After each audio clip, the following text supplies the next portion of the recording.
अस्सलाम वालेकुम जी, आप देख रहे हैं फेस टू फेस। मैं हूं मोहम्मद अकबर बाजवा। मैं हूं Shahzad Hussain Bhatt. Welcome to the show.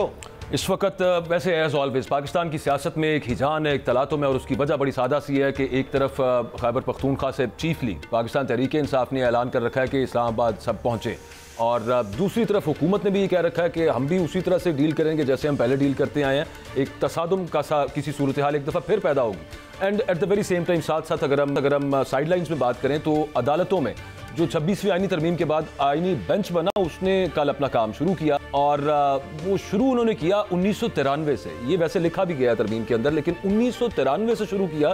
तो आज के जो केसेस हैं उनकी बारी आने में तो काफ़ी वक्त लग जाएगा। कल नसीम हसन शाह साहब का वहाँ पे जिक्र हुआ, कल वहाँ पे एक रिटायर्ड ब्यूरोक्रेट का जिक्र हुआ जो अब इस दुनिया में नहीं रहे। तो इस मामले पे बात करेंगे, सियासी मामला पे भी बात करेंगे, लेकिन पहले ज़रा आईनी बेंच वाले मामले पे बात कर लेते हैं। जहांगीर जदून साहब हमारे साथ मौजूद हैं, सीनियर वकील हैं। बहुत शुक्रिया जहांगीर जदून साहब आपके वक्त का। सर, किस तरह से देखते हैं आपको द वे एक ये जो आईनी बेंच है, कॉन्स्टिट्यूशनल बेंच है, उसका पहला दिन था और उसने जिस तरह से काम शुरू किया, 1993 से शुरू कर लिया। आज इस वक्त ज़रूरत है आइन की इंटरप्रिटेशन की, इस वक्त के बहुत से मामलात जिन पे अदालत ने एडजुडिकेट करना है। तो आप समझते हैं कि ये तरीकाकार के पहले मुर्दों को इंसाफ दे दिया जाए, जिंदों की फिर बाद में देखेंगे बारी आती है कब? ये देखिए, बड़ा अनफॉर्चुनेट है कि इसीलिए केस जमा हो जाते हैं कि जब आपकी प्रायोरिटी नहीं होती तो या उस केस को फारग कर दें या डिसमिस करें, आगे चलें। अब 93 का केस निकाल लो, 1980 का निकाल लो, 2001 का निकाल लो। तो ये इसी वजह से तो बर्डन होता है, जब केसेस ज़्यादा पाइलअप हो जाते हैं तो फिर कहते हैं जी बैकलॉग बहुत ज़्यादा हो गया। जब भाई आपने केस पढ़ लिया होता है तो उसको उस वक्त आप स्टे भी दिए। बाज़ औक़ात मेरे अपने ज़ाती केस है, बहुत बड़ा उस पर पब्लिक एट लार्ज इफेक्ट है। ये पूरे मंसरा में तनावल केस है 2001 का। तो अभी वो किसी तरह उनमें स्टे मिल गया किसी को, पूरी फुल कोर्ट। अभी कहते हैं वो फुल कोर्ट डिसाइड करेगी। तो अब फुल कोर्ट क्या पता है क़यामत तक ना बैठे, तो वो बंदे जो हैं कोई उसमें 40-50 हज़ार बंदा जो है इन्वॉल्व है। पूरा तनावल जो है उसके इफेक्ट ही हैं। वहाँ पे लैंड रिफॉर्म्स का इशू था जो तरबेरा डैम बना है, तो उसमें वो केस इस तरह के जब वो नहीं लगते तो फिर लोगों की परेशानियाँ बढ़ जाती हैं। तो अभी ये जो 26 अमेंडमेंट वाला केस है, इसमें कमेटी फैसला करेगी। बात को आती है केस अर्जेंट का नोयत का होता है, तो उसमें एक अर्जेंट एप्लीकेशन देनी पड़ती है रजिस्ट्रार को। वो फिर वो चीफ जस्टिस के सामने रखते हैं अर्जेंट एप्लीकेशन। तो वो अर्जेंट एप्लीकेशन जब अलाउ हो जाती है तो फिर वो केस आउट ऑफ टर्न लिया जाता है कि पब्लिक इम्पोर्टेंस का केस है, इसमें कोई बहुत बड़ा पोलिटिकल इशू है और अदलिया की आज़ादी का मामला है। तो इस तरह फिर वो कोर्ट जो है डेफिनेटली वो केस टेकअप कर लेती है। लेकिन आपके ख्याल में ये ठीक है, आप सही फरमा रहे हैं कि उसमें से वे आउट एक ये है, लेकिन उस पर फिर आपको नहीं लगता कि उस पर पिक एंड चूज के इल्जाम लगेंगे फिर इस तरह की अगर सूरत हाल होगी तो? नहीं, पिक एंड चूज तो देखें ना, अगर आप केसों का फैसला करें नंबर वाइज तो फिर तो आप जो अभी जो बंदा केस फाइल कर रहे हैं इसका तो आएगा 10 साल के बाद नंबर। exactly. अगर पूरा बैक क्या पता है 2 साल के बाद आए, क्या पता है नंबर आने तक बेंच ही ना हो। इस तरह तो मामला नहीं चलते। ये तो अभी बेंच 2 महीने के लिए, अब क्या पता है 2 महीने के बाद क्या सूरत हाल निकलती है क्या नहीं निकलती। क्या अगर 26 मेरा अपना जो पर्सनल व्यू है इसमें कि 26वीं आईनी तरमीम इस बेंच के पास तो नहीं लगनी चाहिए, क्योंकि ये बेंच खुद बेनिफिशरी है उस तरमीम का। तो ये किस तरह आपने अगेंस्ट फैसला कर सकते हैं। तो इसमें तो पूरी कोर्ट जो है सुप्रीम कोर्ट उसको एज ए कॉन्स्टिट्यूशनल बेंच, जब इन्होंने सिंध में कहा है कि सिंध के पूरी जो सिंध हाई कोर्ट है वो सारा कॉन्स्टिट्यूशनल बेंच ही समझा जाए। हर एक जो है वो जज है वो कॉन्स्टिट्यूशनल बेंच का हिस्सा है, तो वो सारे जज जो है कॉन्स्टिट्यूशनल काम कर सकते हैं। तो इसी तरह जब वो कमेटी बैठे जुडिशल कमीशन, तो अगर सुप्रीम कोर्ट को फॉर स्पेसिफिक केसेस जो कहेंगे ये 26 तरमीम जो है ये बहुत अहम इशू है, तो इसको पूरा कोर्ट जो है कॉन्स्टिट्यूशनल बेंच तस्वर करके सुने, तो फिर उस तरह ही डिसाइड हो सकता है। अदरवाइज बहुत मुश्किल है। लेट हो गया सर वैसे वो मामला, वो मेरा ख्याल शुरू में ही होता तो फिर ही था कुछ मामला। जी नहीं, अब अगली मीटिंग में भी हो सकता है कि जी इतनी पिटीशन आ गई, किसी किनारे तो लगाना है ना। तमाम बार कौंसलें आ गई हैं और बड़े इंपॉर्टेंट इशू है, बर्निंग इशू है। सारी जो है ना चीज़ें ऑपरेट हो रही हैं, तो उसका पता चले कि ये तरमीम सस्टेन कर सकती है नहीं कर सकती, फंडामेंटल राइट के। जज साहबान उस वक्त भी कर सकते थे जब ये हुआ था ताज़ा मामला। मैं सिर्फ इतनी अर्ज कर रहा था। आपका मतलब है ताज़ा हवा का खुशगवार झोंका इस्लामाबाद से आ रहा है। अब ये तो मुझे नहीं पता, ताज़ा हवा अल्लाह करे ये स्मोक ख़त्म हो जाए। ताज़ा हवा ऐसी है बारिश के साथ के जितने भी मुस्लिम अमराज हैं ये ख़त्म हो जाए।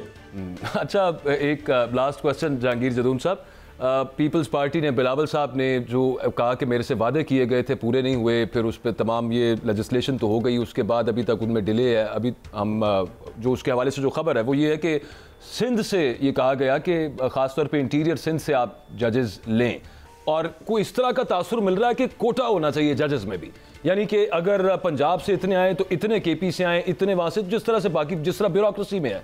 आप समझते हैं कि ये कोई साहिब मशवरा है या ये एक समझदाराना अप्रोच रहेगी जजेस की अपॉइंटमेंट के हवाले से फ्यूचर में कि कोटा मुकर्रर हो जाए सुप्रीम कोर्ट में, कहाँ से कितने कितने जज आएंगे? देखें, ये तो अभी जिस तरह हमें तो नहीं पता उन्होंने क्या एग्रीमेंट किया। एग्रीमेंट की तुम्हारे पास टर्म्स एंड कंडीशन नहीं है।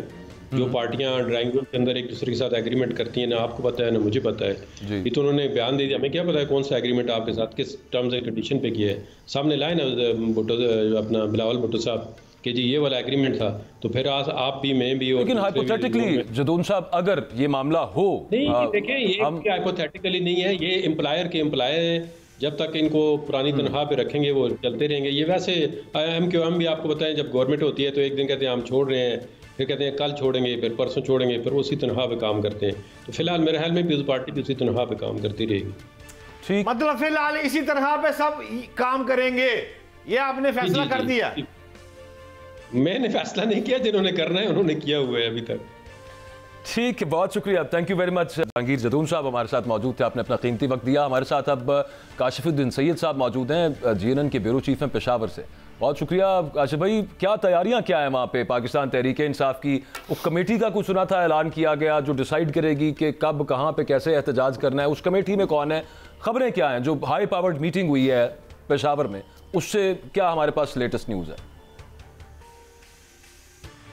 बिल्कुल बाजवा साहब, शुक्रिया।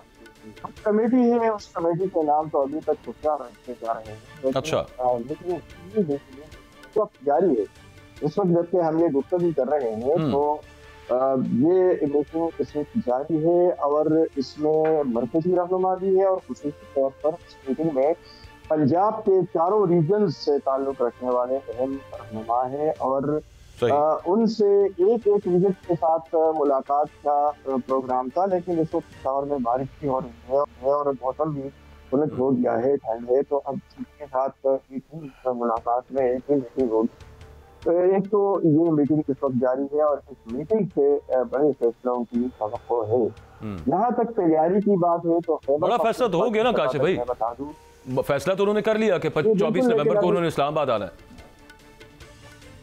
ये बिल्कुल डू और डाई वाला फैसला तो हो गया है, लेकिन ये जो मीटिंग है ना, इसमें अब तैयारियों के हवाले से बिलखुसूस पंजाब को कुछ जिम्मेदारियां दी जा रही है, क्योंकि अब तक जितने एहतजाज हुए हैं वो सारा बोझ एपी पर, पख्तूनख्वा पर डाला गया था। अब पंजाब पर भी कुछ बोझ डालने की कोशिश की जा रही है और हमें वादा किया जा रहा है कि वो भी बड़ी तादाद में निकले, और जब तक पंजाब से लोग नहीं निकलेंगे तो एहतजाज कामयाब नहीं हो सकता। खैबर पख्तूनख्वा के हवाले से तैयारी आ रही है कि हर सूबाई असम्बली के हल्के को 1000 अफराद लाने का काफी किया गया है हर MPA से। हर सूबाई असम्बली के हल्के से 1000 अरकान है।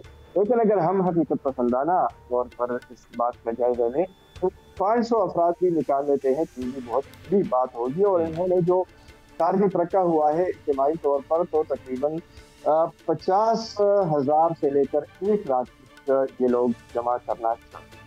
इसके साथ साथ एक और अहम बात जो वो ये भी है, जो यूथ है तहरीक इंसाफ के जो यूथ है उनको भी, और जो ISF के अरकान है उनको भी 5,000 नौजवान को उन्होंने देने हैं। 5,000 काशिफ भाई ये बताइएगा, यूथ की जानिब से हो।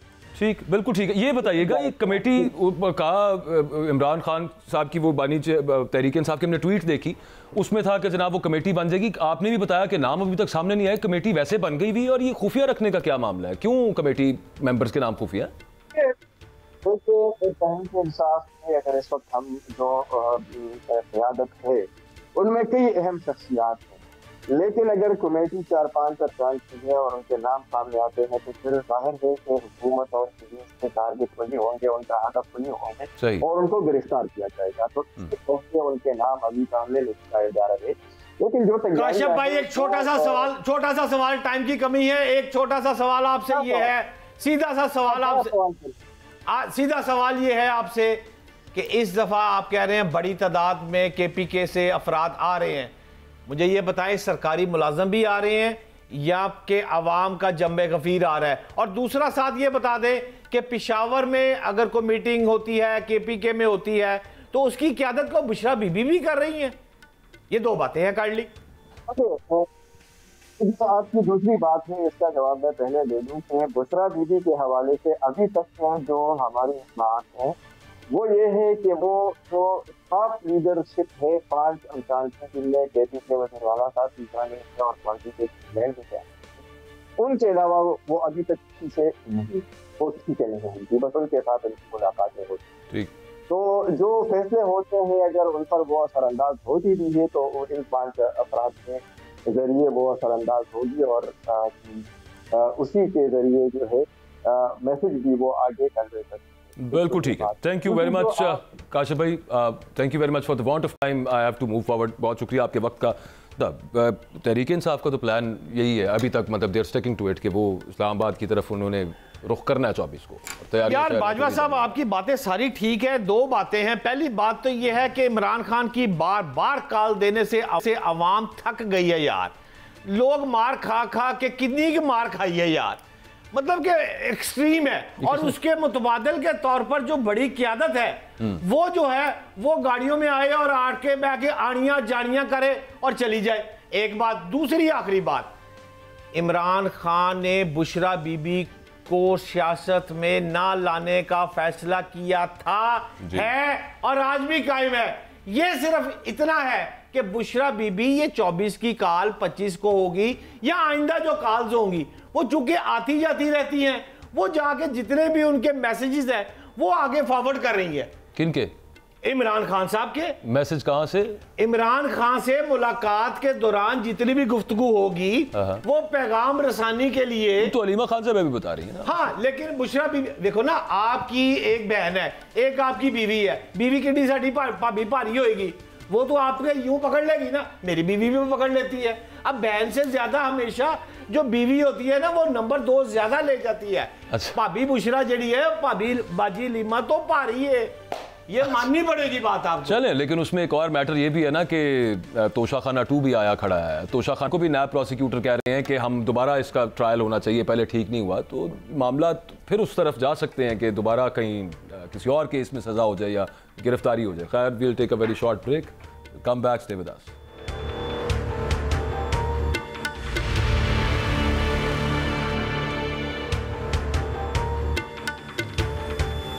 कादिर मंदुखेल साहब हमारे साथ मौजूद हैं, पाकिस्तान पीपल्स पार्टी के सीनियर रहनुमा। Thank you very much sir, आपने वक्त दिया। कल हम सब ने सुना बिलावल भुट्टो जरदारी साहब ने जो गिले शिकवे किए हुकूमत से, at the very same time इत्तेहाद में वो हैं अभी भी उसको, लेकिन उसको रीविजिट करने का, उस पर दोबारा एक नजर सानी करने का, उस अलायंस का एक इंडिया एक इशारा उन्होंने दिया और काफ़ी सारी शिकायतें थी।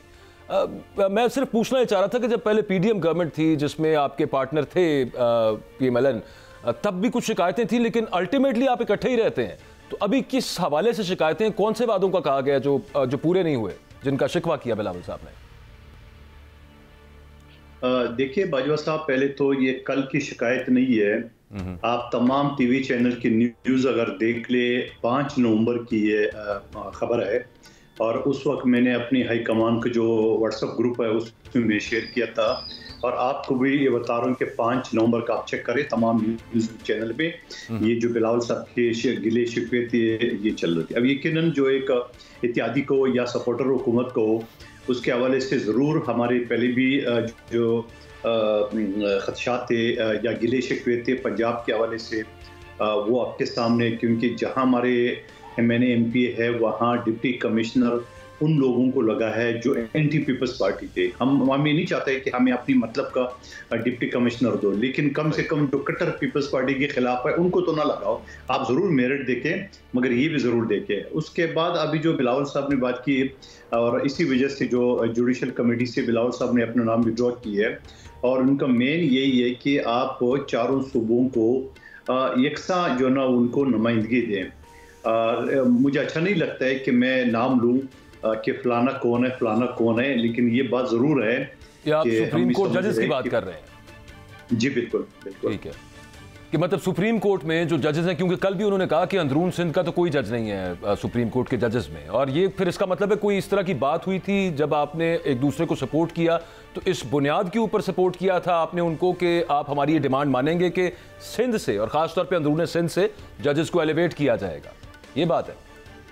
देखिए, एलिवेट का मकसद नहीं होता है, यकीनन एलिवेट कभी है, माजी में भी सिंध से एक ऐसे चीफ जस्टिस थे जो सुप्रीम कोर्ट ने लेने से इनकार कर दिया उसको, और उसके लिए यकीनन वकला ने एहतजाज भी किया है। हम ये नहीं कहते हैं कि आप सिर्फ ये लो या वो लो, लेकिन कम से कम आपको कम्युनिटी को या सिंधी सूबे को, सिंध सूबे को आप कम से कम नुमाइंदगी, बहुत सारी चीज़ें हैं जो मैं आपको खुल कर नहीं बता सकता हूँ, लेकिन इत्यादी हो या सपोर्टर हो तो इनके दरमियान ये बातें चलती रहती है। इसका हरगिज़ मतलब नहीं है, जो मैं कल से मीडिया में देख रहा हूँ कि वो 24 नवंबर की PTI के एहतजाज से जोड़ रहे हैं, तो इस वजह से मैं आपको हवाला दे रहा हूँ कि ये 5 नवंबर की खबर है। वो मैं समझ गया आपकी बात, लेकिन एक छोटा सा सवाल जहन के अंदर सर ये आता है कि जज साहिबान जो हैं उन्हें एलिवेट अगेन हाई कोर्ट से हो रहे हैं या हाई कोर्ट में आ रहे हैं, तो मेरिट पर होना चाहिए। यही अभी जो 26वीं आईनी तरमीम है उसमें भी ये लिखा भी गया कि आगे जब उनका जो मैकेनिज्म बनाया जाएगा, बन गया जो एक्चुअली कि किस बेसिस के ऊपर उन्होंने आ गया, वो मेरिट है कि उन्होंने कितने केसेस सुने, उनके फैसले कैसे रहे। तो इसका मतलब तो यूँ लगता है जैसे फिर पंजाब, KP या बलूचिस्तान के जजेस पर एतबार नहीं है या एतमाद नहीं है, इस वजह से सिंध के चाहिए। देखिए, इसमें अभी तो मैं इस बारे में कुछ नहीं कह सकता हूँ, तो सिर्फ इतनी कहूँगा कि पिछले जो PDM की हुकूमत भी खुद असम्बली में कई मरतबा मैंने गिले शिकवे या खदशात जो है ना वो पॉइंट आउट किए असम्बली के फ्लोर पे, और चूँकि हम इत्यादी थे और ज़रूरी बातें हमें इस चीज़ का भी थोड़ा सा ये था कि हमें उसमें शामिल नहीं किया गया। और फिर सबसे बढ़कर बात ये है कि ये जो दरिया सिंध के ऊपर कैनाल जो है ना बनाए जा रहे हैं, तो उस कैनाल को सिंध को एतमाद में नहीं लिया, यानी पीपल्स पार्टी को एतमाद में नहीं लिया।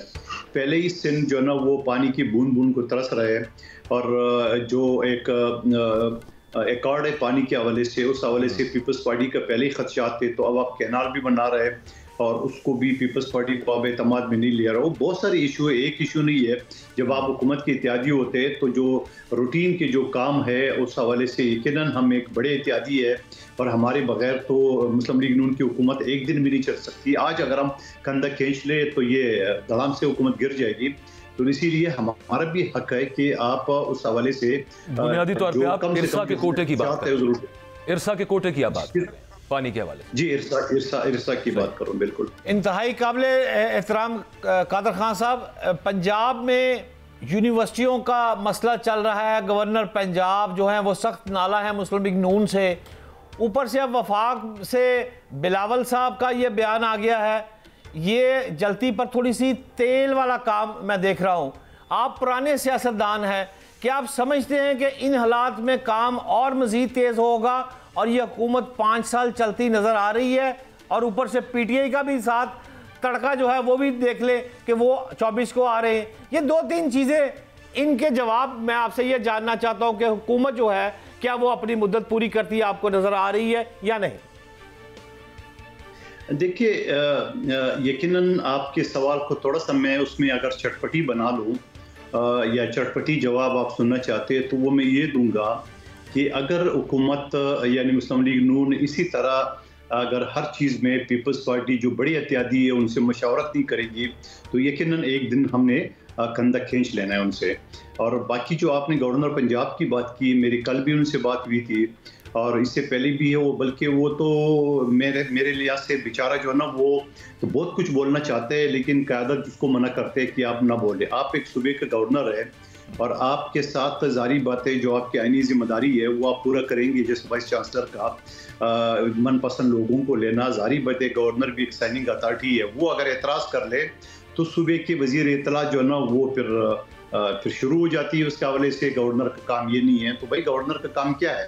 गवर्नर का काम दस्तखत करना तो नहीं आता है उसके अंदर। आप भी चीज़, आज से पहले जो आपने देखा था लतीफ़ कोसा साहब पीपल्स पार्टी के गवर्नर थे, तो वो भी मुझे खुद बताते रहते हैं कि वो तो पूरे एक अदालत के तौर पे काम कर रही थी लतीफ़ कोसा साहब की जो गवर्नरशिप थी तमरीक नून के तर्जुमान के, कि साइन करना तो साइन करना नहीं है, उसने ज़रा उसकी लीगल और इलीगल चीज़ें भी देखनी है। हाँ यकीनन फिर उसके बाद अगर असम्बली दोबारा पास कर ले, और जैसे पिछले मरतबा जो है ना वो जैसे गवर्नर जला है वो पिका ऑर्डिनेंस के हवाले से वो पाकिस्तान से बाहर चले गए तो फ़ौरन उन्हें एक्टिंग गवर्नर से साइन करा लिए। तो ये सारी चीज़ें तो है, लेकिन हमारा काम तो चुप हो रहना नहीं है, हमारा काम तो बोलना भी है। हमारा काम गलत को गलत कहना है, सही को सही कहना है। इस तरह तो नहीं है कि हम इनके इत्यादी है, हम सर लड़का के और इनकी जो बातें वो मानेंगे। और मंदुखैल साहब एक लास्ट सिर्फ आपसे ये सवाल है, क्योंकि ये इरसा वाला जो मामला है, इंडस रिवर सिस्टम अथॉरिटी, वहाँ पे ये बुनियादी तौर पे शिकवा आपका फिर रियासत से है, ये आपका शिकवा हुकूमत से नहीं है। नहीं तो ये रियासत कौन है? रियासत तो मैं और आप सब रियासत कहते हैं ना उसको, लेकिन इस वक्त साइनिंग अथॉरिटी हुकूमत है, फैसला डिसीजन जो है ना वो हुकूमत ने करना है, तो हमें तो गिला हुकूमत से करना है ना। कादिर भाई मैं माजरत चाहता हूँ, वक्त की कमी है थोड़ी सी। ये बिलावल भुट्टो साहब ने जो जुडिशल कमीशन से नाम वापस लिया है, तो इस सिलसिले में हुकूमत ने आपसे अभी तक कोई राब्ता किया है आपको मनाने के लिए? नहीं, मैं नहीं समझ रहा हूँ कि अभी तक कोई रब्ता किया है। बिलावल साहब की जो बात आई है, और बल्कि मैं दोबारा रिपीट करता हूँ, ये 5 नवंबर की बात है। अब बिलावल साहब ने दोबारा कल रिपीट किया है, वो एक अलग बात है, लेकिन 5 नवंबर की है। तो देखिए हुकूमत क्या करती है, हुकूमत अगले इस हवाले से। Thank you very much. Qadir Mandokhail साहब हमारे साथ मौजूद थे और यही फरमा रहे थे कि इसका तहरीक इंसाफ के एहतजाज या धरना जो मार्च या जो भी है उसके साथ कोई लेना देना नहीं है, यानी कि ऐसा कोई तासुर ना लिया जाए कि चूंकि वहाँ पर एक ऐसा माहौल बन रहा है तो हम उसकी वजह से यहाँ पे वाटर टेस्टिंग करके अपना वजन बढ़ाने की कोशिश कर रहे हैं। ये हमारे जो मुतालबात उन्होंने बताया वो आपने सुने। एक ब्रेक लेते हैं, वापस आते हैं इसके बाद।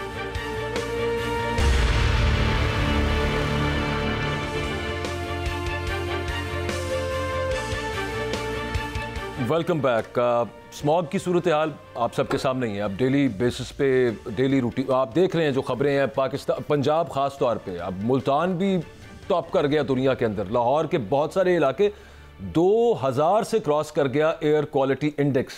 अच्छा, उस पर पंजाब हुकूमत ने एक प्लान दिया है, that is a very long term plan, but short term उस पर क्या होना चाहिए, क्या मामला था। लेकिन एक बड़ी इंपॉर्टेंट चीज़ उसमें ये है कि ये आज बताया भी वज़ीर माहौलियात ने कि ये एक हेल्थ इमरजेंसी बन चुकी है, इस वक्त हेल्थ क्राइसिस में कन्वर्ट हो गया ये जो एनवायरनमेंट का मसला। तो और सादा सी बात है, जो फिगर्स हमारे सामने आए हैं वो ये हैं कि 20 लाख लोग अस्पतालों में सिर्फ स्मॉग की वजह से, जिनमें ख़ास तौर पे बच्चे और ज़ईफ़ अफराद उनमें शामिल हैं। एक अमेरिकन वाशिंगटन शिकागो यूनिवर्सिटी में, माजरत के साथ, वहाँ पे एक रिसर्च की गई जिसके बाद ये कहा गया कि लाहौर में इस वक्त the kind of atmosphere that is there in Lahore, आप 1 साल लाहौर में रहें, 7 साल आपकी ज़िंदगी से कम हो जाएंगे। ये हालात हैं इस वक्त ख़ास तौर पे लाहौर के।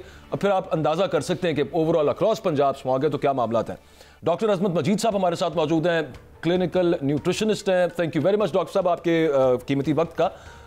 हमें तो यहाँ पे बड़ी परेशानी है, हर बंदा एक मतलब ऑफिस के अंदर ही आप देख लीजिए कमरों के अंदर स्मॉग घुसी हुई है। 1 सेकंड इज कि जिस दूसरे बंदे को देख रहे हैं, किसी को आंखों से पानी बह रहा है, किसी का नाक बह रहा है और किसी को गले में तकलीफ हो रही है। मोटी मोटी बात, इसमें क्या हम ऐसी प्रिकॉशनरी मेजर्स लें जिससे मतलब जितनी बचत हो सकती है उतनी तो कर ही लें? क्या वो हो सकती है? डाइटरी क्या उसमें आपकी सजेशन है? जी, इसमें सबसे पहले तो आपके तमाम सामीन और नाजरीन को सलाम। इसमें कुछ चीजें मैं लोगों के नोटिस में लेके आना चाहूंगा। एक तो सबसे पहले तो ये है कि प्रिकॉशनरी मेजर्स में आप जितना अंदर इंडोर टाइम गुजारेंगे उतना ही बेहतर है, क्योंकि इंडोर और आउटडोर का जो है वो सब्सटैंशियल फर्क है एयर क्वालिटी इंडेक्स में। राइट। इसके अलावा एक और चीज जो मैंने पहले भी मेंशन की है वो ये है कि हम सब लोगों को इस्तेमाल करना चाहिए जी इलेक्ट्रोस्टैटिक कॉटन फिल्टर। और जिन घरों में एसी है उसमें वो एसी के साथ उसका इस्तेमाल किया जाए। जिस घर में सिर्फ छोटा कोई टेबल फैन हो वो उसके ऊपर चस्पा कर दिया जाए, उसके ऊपर जहां से हवा निकलती है और स्लो स्पीड पे चलाया जाए। उससे आपकी जो लिविंग क्वार्टर्स है, जहां पे भी आप रह रहे हैं, वो आपके जो जगह है वो ब्रीदेबल हो जाएगी और वो एयर जो है वो रिलेटिवली बल्कि बहुत बेहतर हो जाएगी उसकी क्वालिटी, एयर क्वालिटी इंडेक्स।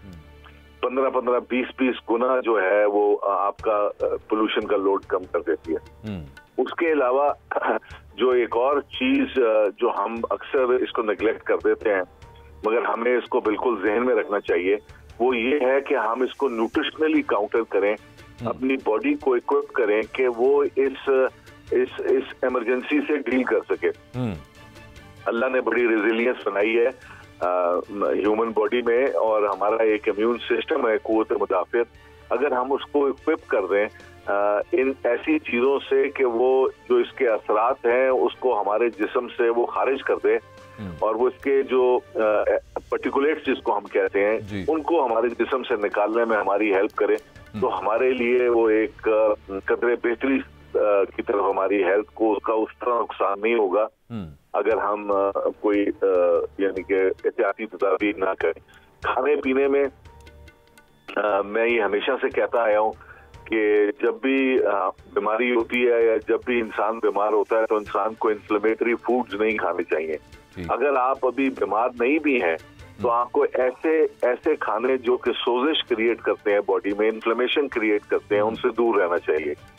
और इसमें जो मेन चीजें हैं वो जंक फूड है, इसमें वो फिजी ड्रिंक्स हैं, और चीनी, चावल, सफेद चावल और मैदा, इस किस्म की चीजों से दूर रहें, नेचर के करीब रह के खाना खाएं, और कुछ ऐसे फ्रूट्स और वेजिटेबल्स का इस्तेमाल बहुत ज्यादा जरूरी है क्योंकि वो हमारे इम्यून सिस्टम को इक्विप करता है to deal with this emergency. मसलन मैं इसमें से चीजा चीजें आपके सामीन के लिए मेंशन कर देता हूँ।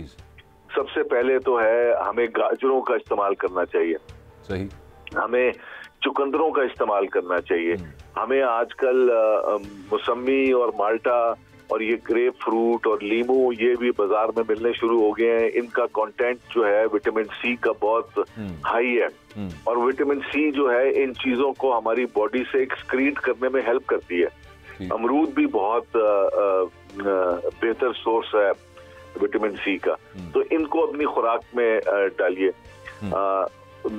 एक और भी जो है मैं इसमें बल्कि पहले भी मेंशन कर चुका हूँ कि ये एक ऐसा हम जूस बना सकते हैं जिसमें हम चुकंदर लें, हम उसमें गाजर लें और उसमें हम मौसमी या माल्टा लें, और इन तीनों को मिक्स करके अगर हम एक ग्लास जूस का रोज पिए तो ये हमारी बॉडी को सफिशिएंट दे देता है कैपेबिलिटी टू एक्सक्रीट ऐसे पोल्यूटेंट्स जो कि हमारे सर्कुलेशन में बिलोंग नहीं करते। तो इस किस्म की एहतियात करें, घर के दरवाजे और खिड़कियां वगैरह बंद रखें, और जब आप गाड़ी में ट्रैवल कर रहे हो तो आप सिर्फ फैन चलाइए, कम से कम जो आपका वो जो फिल्टर है उसके थ्रू अगर वो एयर सर्कुलेट होके आती है तो उसमें भी आपकी एयर क्वालिटी इंडेक्स जो है वो कदर इम्प्रूव हो जाती है। तो इस किस्म की एहतियाती डॉक्टर साहब एक चीज ये फरमाइएगा कि लोगों को खांसते खास तौर पे देखा है, अब जाहिर है कि जितना मैं एज अ लेमैन मुझे यही समझ आती है कि लंग्स को इफेक्ट करती होगी, तो कौन से ऐसे फूड्स हैं जिनके थ्रू आप अपने लंग्स को जो कि ऑलरेडी काम ठीक कर रहे हैं और उनको बचा के रखें, या फिर अगर कुछ खराबी है वो खड़ सांस के अंदर और नज़ला रेशा, उसके लिए क्या बेहतर है इस्तेमाल? लंग्स के लिए जो सबसे बेहतरीन चीज है वो फैटी फिश है। अच्छा। ऐसी मछली जो कि चर्बी वाली है, और पाकिस्तान में और खास तौर पे लाहौर और पंजाब में रहू मछली जो है वाफिर मकदार में अवेलेबल है। और अगर आप मछली का इस्तेमाल करें, मछली के अंदर कुछ ऐसे एसेंशियल फैटी एसिड्स हैं जो हमारे लंग्स को की सफाई करने में और हमारे लंग्स की हेल्थ को इंश्योर करने में बड़ी हेल्प करते हैं। तो मेरी ये लोगों से गुजारिश होगी कि आप अपनी खुराक में मछली का इस्तेमाल खूब कीजिए, और जो हम मछली का फैट उतार के फेंक देते हैं कि जी ये मछली का ये फैट है और ये वो हमारे लंग्स के लिए बेहतरीन है। उसमें एक एसेंशियल फैटी एसिड होता है जिसको हम DHA कहते हैं, जो लंग्स की हेल्थ को इंश्योर करता है। सो ये हंगामी तौर पे ये मय्यज हमें अपनी खुराक में लेने चाहिए to be able to deal with this emergency. बिल्कुल ठीक। अच्छा, आप बात कर रहे हैं कि मछली का जो कोट होता है, जो उसकी स्किन होती है, वो उतार के फेंकना नहीं चाहिए, वो खाना चाहिए? जी, वो खाई जा सकती है, बिल्कुल खाई जा सकती है, वो बिल्कुल खाई जा सकती है, और उसमें बड़े खास तौर पे रहू मछली की तो बिल्कुल खाई जा सकती है। It's quite tasty in fact. जी, उसके अंदर ऐसे फैटी एसिड्स हैं जो हमारी लंग की हेल्थ के लिए बेहतरीन है, बेहतरीन है लिटरली। यानी कि अगर आप मछली का इस्तेमाल करें, और ये जो मैंने आपको बताया है ये जूस वगैरह इस्तेमाल करें। वो कि इसमें कोई शक नहीं है कि सालिम जो फ्रूट या वेजिटेबल है वो ज्यादा बेहतर होती है, मगर अक्सर लोग उनका हाजमा ठीक नहीं होता और वो ये कर नहीं सकते, इसको हजम नहीं कर सकते। उनके लिए ये मुनासिब होगा कि वो जूस का इस्तेमाल करें, कन्वीनियंट भी है और आप इसको जल्दी कंज्यूम भी कर सकते हैं। एक और चीज भी यहाँ मैं मेंशन करना चाहूंगा कि बहुत से लोगों को हमने एलर्जिक रिएक्शंस होते देखे हैं। हाँ जी। उसके लिए वो अपने डॉक्टर से तो कंसल्ट कर ही रहे होंगे, मगर जो खुराक में जो चीजें वो ले सकते हैं वो कम से कम 2 चीजों का इस्तेमाल करें जिससे उनकी इंटेंसिटी और सेवेरिटी ऑफ एलर्जिक रिएक्शन जो है वो बहुत बेहतर होगी। और उसमें जो 2 चीजें हैं मेनली, एक तो ये जो आजकल मौसम भी है, ये जो लाल रेड ग्रेप्स हैं, रेड सीडेड ग्रेप्स, जिनको हम बड़े अंगूर हैं और जिसके अंदर एक दाना भी हमें वो बीज भी मिलता है, बिल्कुल उसका इस्तेमाल किया जाए। और उसके साथ साथ मुनक्का भी मिलता है और हल्दी का इस्तेमाल किया जाए। ये दोनों चीजें जो है वो हमारी मसलन जो ये खांसी है और एलर्जीज हैं उसको टोन डाउन करने में बहुत हेल्प करेगा, बहुत ज्यादा हेल्प करेगा। और ये बड़े पावरफुल न्यूट्रिएंट्स हैं, इसमें ऐसे पॉलीफेनोल्स हैं और हल्दी के अंदर ऐसे कुर्कुमिनॉइड्स हैं जो कि इमीडिएटली आपकी एलर्जी को की सेवेरिटी को कम कर देते हैं। काबिल एहतराम डॉक्टर साहब, अगर किसी को ये महसूस हो कि उसको स्मोक का अटैक हो गया है और इसके असरात आना शुरू हो गए हैं, तो पहला रिएक्शन मरीज को क्या करना चाहिए? सबसे पहली चीज उनको विटामिन सी लेनी चाहिए जी। उस टाइम पे खाने पीने से अपने आपको बड़ी डोज चाहिए और वो बड़ी डोज के लिए विटामिन सी की टैबलेट्स मिल जाती हैं। आप विटामिन सी का जो है इस्तेमाल कीजिए, ये इमीडिएटली आपके उसको बेहतर करेगी, आपके ये स्मोक का जो भी रिएक्शन हुआ है आपको। और ये एलर्जिक रिएक्शन ही होता है, ये अगर आपने स्मोक ज्यादा इनहेल कर लिया है या आपने पोल्यूटेड एनवायरनमेंट में ज्यादा टाइम गुजारा है, तो ये आपको विटामिन सी की जो है बहुत ज्यादा अफादियत है, बहुत ही ज्यादा अफादियत है।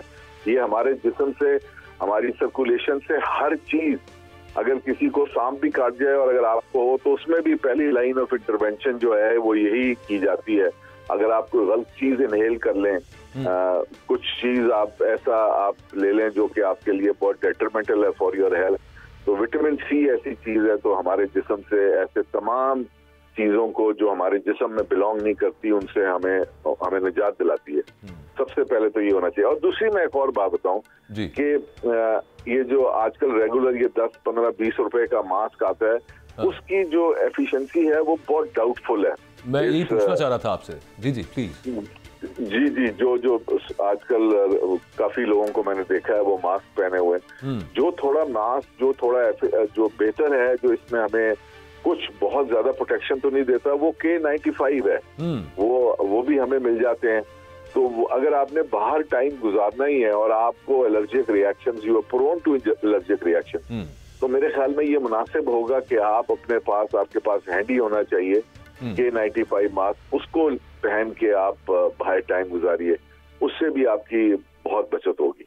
मतलब वो जो आम मास्क हैं जो उमूमी तौर पे लोग, वो आप जो कह रहे हैं 5-10 रुपए का जो आता है, वो कुछ ज्यादा मुफीद नहीं है स्मॉग को रोकने के हवाले से। N95 या K95 लगाया जाए, आप ये कह रहे हैं? जी हाँ। वो मास्क जो है, जो दूसरे वाले हैं वो ज्यादा बेहतर है। ये वाले मास्क क्योंकि जो पार्टिकुलेट्स हैं, जो कि एयर क्वालिटी इंडेक्स जो हमारी आ रही है, उसके अंदर तकरीबन 500 के करीब ऐसे हैं जिनका साइज 2.5 माइक्रोन से छोटा है, और वो एक रेगुलर मास्क जो है, जो सिंपल सर्जिकल मास्क भी जिसको हम कहते हैं, वो उसे डील नहीं कर पाता। अच्छा, एक लास्टली सिर्फ आपने मुनक्के का जिक्र किया था, ये बिल्कुल मेरे पास आखिरी मिनट है, ड्राई फ्रूट्स की इसमें क्या कंजम्पशन, क्योंकि सर्दियों में वैसे भी लोग जरा कंज्यूम ज्यादा करते हैं, तो वो कितना हेल्पफुल हो सकता है? जी, ड्राई फ्रूट बहुत हेल्पफुल है। स्वाए पीनट्स जो है, अगर आपको एलर्जीज नहीं है तो पीनट्स भी बहुत बेनिफिशियल है। ठीक। अगर आप प्रोन टू एलर्जीज हैं तो मेरी ये लोगों से दरखास्त होगी कि वो मूंगफली से इस्तेमाल करें। बाकी सब हर किस्म का ड्राई फ्रूट जो है वो खाया जा सकता है और वो आपको हेल्प करेगा। जितना आप अपनी बॉडी को इक्विप करेंगे इस इमरजेंसी से डील करने के लिए, जितना आप बेहतर खाएंगे, जितनी आपकी खुराक बेहतर होगी, उतना ही कम इफेक्ट होगा, लॉन्ग टर्म इफेक्ट जो है वो आपकी बॉडी पे कम होगा। बिल्कुल, thank you very much. Doctor Azmat Majeed साहब हमारे साथ मौजूद थे और बहुत यूज़फुल हेल्पफुल उन्होंने जो बातें बताई हैं, जो फूड्स उन्होंने रिकमेंड किए हैं वो खा के यकीनन बाकी तो लॉन्ग टर्म प्लान है, ये धुआं कब ख़त्म होगा फ़ज़ा से वो तो वक्त के साथ साथ ही है, लेकिन जितना आप अपने आप को खुद सिक्योर कर सकते हैं उतना तो करना चाहिए। आज का प्रोग्राम आपने देखा, अपना फीडबैक दीजिएगा ज़रूर। अल्लाह हाफ़िज़।